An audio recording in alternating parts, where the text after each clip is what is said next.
It's a beautiful autumn day.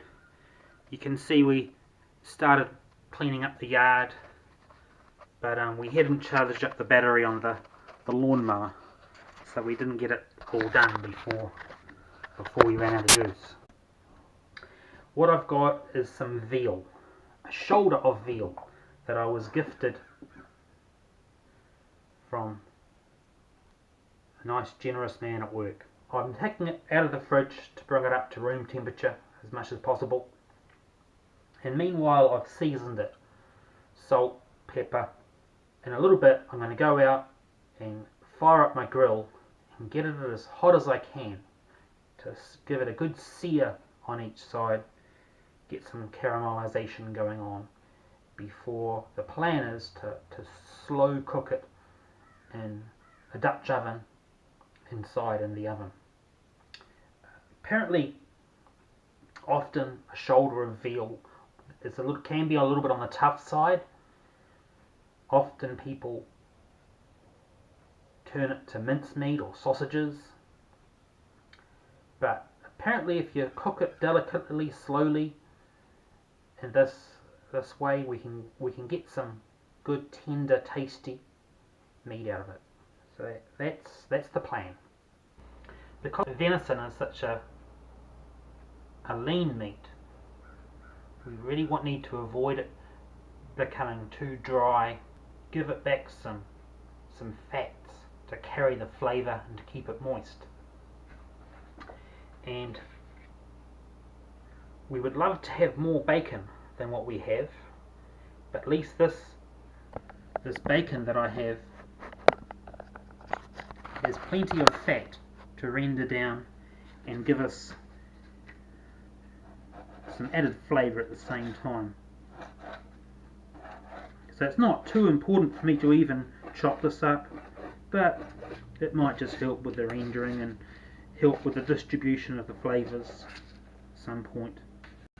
And what I have here is our Dutch oven. Got that over a high heat right now to start reducing the bacon, where we're going to get all our flavour out of it. And what I'm going to do is add some olive oil just to keep the love at a high level.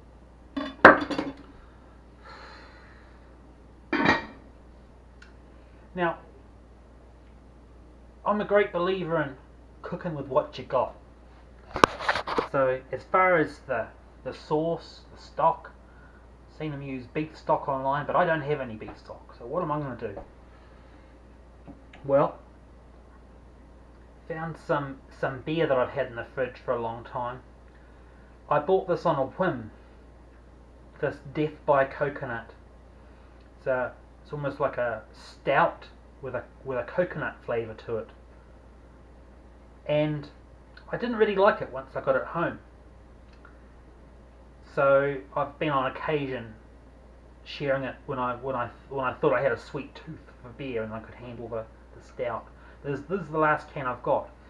But I don't believe that by the time I've cooked this meat, the coconut flavour will be prevalent. But it's going to add some alcohol and some dark caramelised flavours of the beer, so that should add to it. Got some chicken stock, which is a bouillon, coconut aminos, which is like a natural salt substitute, but actually has some nice amino acids in there. A little bit of Thai fish sauce, not enough so you can taste it, but just to add to the flavour. It really does well at adding body to dishes. And Worcester sauce. So that's the plan, is to mix that all up. That'll keep the moistures and the flavours. I'm hoping it's going to be okay.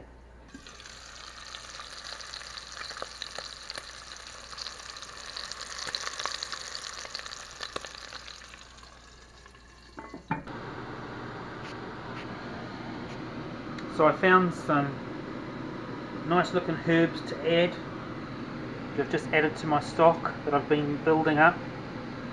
Used the beer that I showed you earlier and the various things that I found in the fridge. So I just added the stock on top of the bacon that I had rendered earlier. Added some olive oil. You can see I've got it over a heat now. I want to bring that up so that by the time I bring the meat back in, it's already ready to start simmering. I put my meat on at about 20 till 1. So I'm about ready now to go out and to flip it. I want to sear it about 10 minutes aside.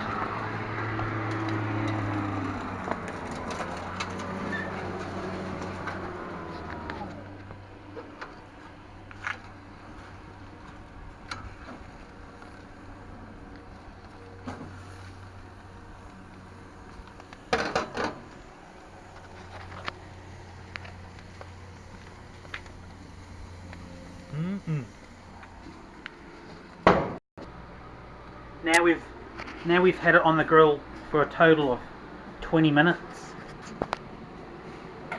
About 10 minutes aside. This is the bouillon, the chicken bouillon that I had. So the beer wasn't really enough liquid to get enough coverage, what I'm looking for. But we're ready now to get out there and assemble. You can see we've got some good colour.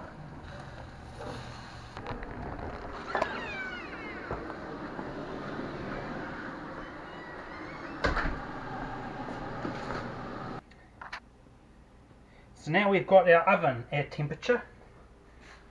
We've got our venison seared off, 10 minutes aside on the grill.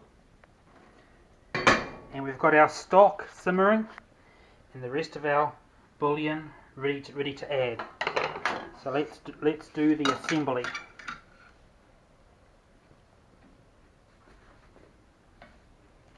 In comes the venison.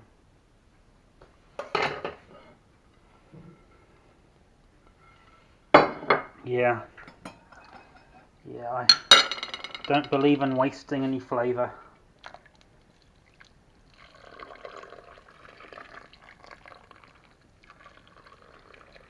I don't want to drown the meat completely, but I want to really make sure we keep the moisture in there, and I'll save that stock to add later.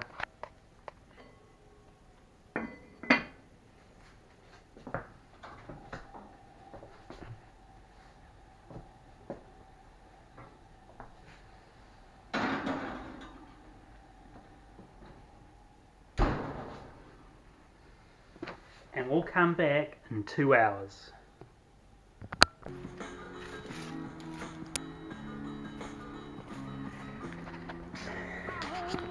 So that begs the question, what do we do for the 2 hours while we wait for the venison to cook? What to do? What to do?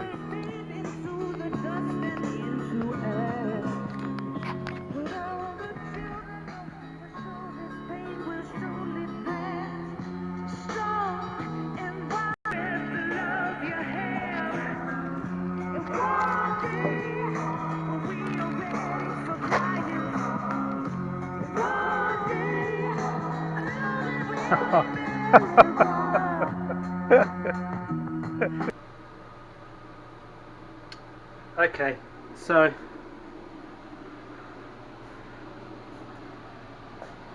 chopped up some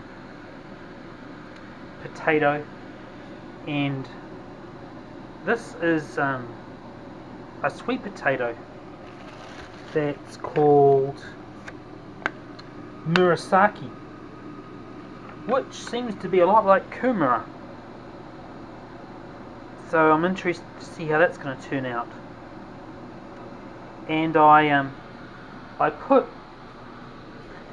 some carrots, tossed the carrots in a few minutes ago, maybe 20 minutes ago to give them a head start, because I hate it when carrots aren't cooked. Now, so we're about 2 hours into the cooking, and let's see how it looks.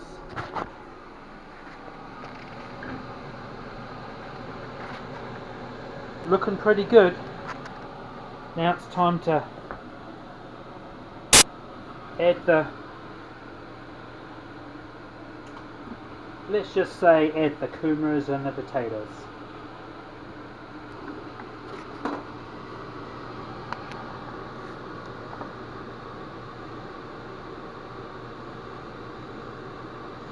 Really want to get them a bit juiced up.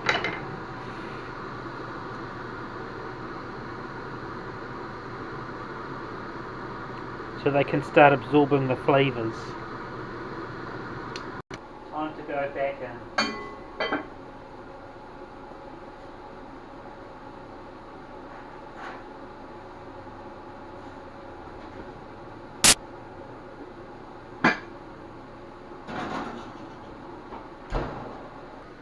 So now we're going to wait about another hour.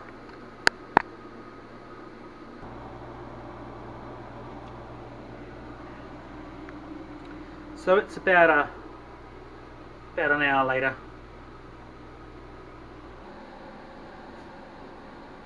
Might as well just switch that right off already.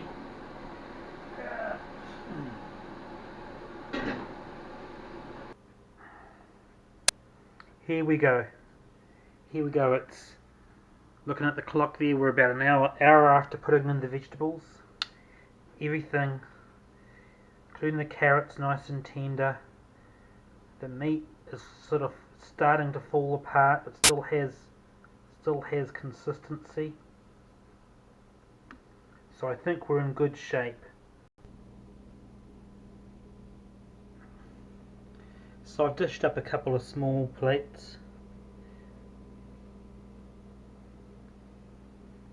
And just going to have those for a little bit of a snack now, and maybe we'll have a proper meal in a bit.